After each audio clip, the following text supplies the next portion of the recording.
Well, she rose up and told lawmakers there would be blood on their hands, so they banned her. Zooey Zephyr, Montana's first transgender representative, now shut down from speaking on the state House floor for the rest of the 2023 session.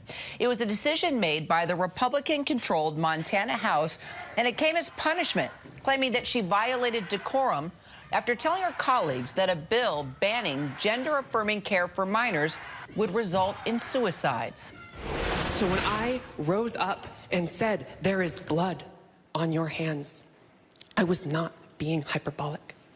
I was speaking to the real consequences of the votes that we as legislators take in this body. And when the speaker asks me to apologize, what he is, on behalf of decorum, what he is really asking me to do is be silent when my community is facing bills that get us killed. Powerful words that pushed her out, but Representative Zooey Zephyr says she isn't going anywhere, and she joins us now to tell us what's next. Representative, thanks for being with us. You know, you were elected with 80% of the vote in your heavily liberal district. Your constituents clearly love you, but you're up against a much larger conservative part of the state. So what's your next move? You know, I was sent here on behalf of my constituents to fight for the things that we believe in, that I campaigned on, housing, human rights, and that includes trans issues. And I am going to work for the last week of the session to make sure I can do everything in my power to ensure my constituents' voices get heard despite the undemocratic actions that the Speaker and Republican Party have taken. And how exactly are you going to do that when they're not even allowing you to come to the floor? Not only are they not allowing me to come to the floor, they moved every bill out of my committees. So they took away the voice of my constituents beyond even the initial punishment of the floor. And what I did yesterday is I showed up with my head held high, ready to work, ready to talk on the bills. And I sat as close to the House floor as I was allowed to sit. And I talked with legislators as they came out. I made sure that the talking points I wanted to hit, that the concerns my constituents had on the bills were heard. And beyond that, I'm doing everything behind the scenes to see if I can get some way to make sure my community's voice is heard on the House of Representatives. So put into perspective this bill, that bans gender-affirming care for minors. What are the dangers that you have witnessed that transgender minors face in the state of Montana and throughout the country? So it's easy to point at statistics and say, like, we know from the most recent study that trans youth who receive gender-affirming care have a 73% reduction in suicidality. But it's also important to talk about the real impact that these bills have. And I've received calls from families and spoken to families who've dealt with suicide risks based on these bills. There was one trans teenager in Montana who attempted to take her life while watching one of the pieces of anti-trans legislation moving through our state legislature. So this isn't just theory, this isn't just statistics, it's real impacts, and it's our community that's getting hurt. Detail for us the kind of care that minors would not receive, Representative, if indeed the governor signs this bill and makes it law.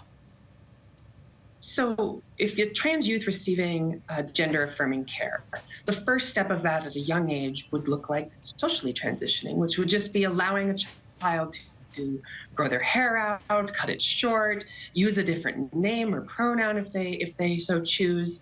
And that is in this bill banned from being advocated for on state property. And then as you go further, you look at things like puberty blockers, which it's important to note at this juncture that these decisions are made with the patient, their parent, therapists, endocrinologists, a series of medical experts, and go in line with the recommendations of every major medical association in this country. And if the child is consistent, insistent, and persistent in their gender dysphoria, ultimately that leads to going on things like hormone replacement therapy, which is what I'm on. And I can tell you that these treatments are important, they're life-saving, and they allow trans people to come into ourselves and live lives full of joy. You tried to work in the hallway yesterday. We saw the images there. You were told to leave. Tell us what happened as we look at the image here of you sitting outside from the floor there. Tell us what's going on here. So I decided the moment that the censure went through that it was unfair, it was undemocratic, but I needed to be as close to the House of Representatives if I was going to be at my most effective on behalf of my constituents. So I showed up that morning, I sat down ready to work, and the speaker came out and said, "You can't be here." And I said that my understanding was that wasn't the ruling. And I sent my minority leaders, I asked them for assistance, and they went to go speak to the speaker and came back and said, "You can sit right here." And I sat there and I talked to legislators as they went by, made sure we were communicating about the bills so that despite this undemocratic decision, I could do my best on behalf of my constituents.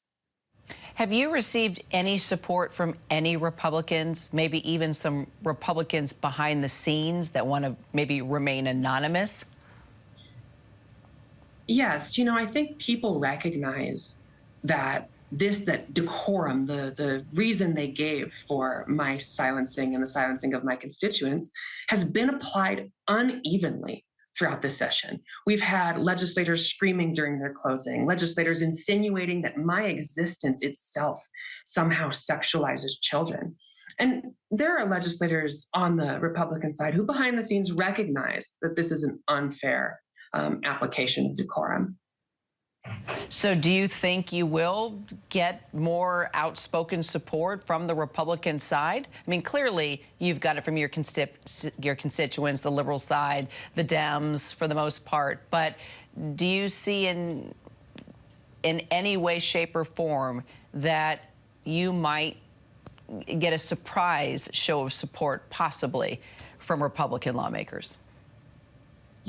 I received a show of support there was a young Republican lawmaker, Representative Mallory Stromswald, who actually left the House of Representatives during the first or second week of the session due to mistreatment and just the pressures of the party and maintaining group balance. And so I'm hopeful, but at the same time, I'm hearing from their constituents. There are LGBTQ people, allies, people who care about trans people all across this country. They're not just in my district, they're in everyone's district. And I know they're reaching out to their representatives, and I hope their representatives will do the right thing. So tell us what your plan is now. How are you going to continue your work, continue protecting transgender minors, and of course, adults in your state? You move the needle on these issues one discussion at a time. And I do that when I'm in the legislature, and trans people across the country do that whenever they go out into the world and stand tall in themselves. And so my role is going to be to show up here every day and try to do the work that the people sent me to do and make sure I can try to get their voices heard on the House floor. Representative Zooey Zephyr, appreciate your time. Please stay in touch with us, will you? Thank you. And if you are struggling with mental health issues, including thoughts of suicide, maybe substance abuse, emotional distress, you can text or dial 988. Free help is available 24/7. Hi, everyone. George Stephanopoulos here. Thanks for checking out the ABC News YouTube channel. If you'd like to get more videos, show highlights, and watch live event coverage, click on the right over here to subscribe to our channel. And don't forget to download the ABC News app for breaking news alerts. Thanks for watching.